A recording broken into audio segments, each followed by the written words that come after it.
Our setup here is the diddley bow. Then there is the preamp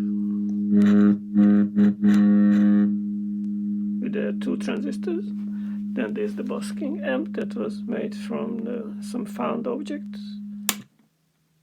It runs on a 5-volt USB power bank. It's got a Christmas light, because if you don't have that, the amplifier takes so little power, so the automatic circuit will switch off, so we must have the Christmas light or some kind of load on it all the time.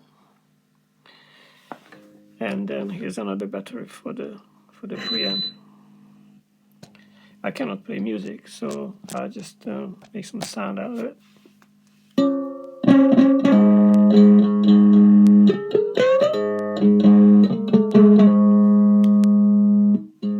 This is where the signal is picked up.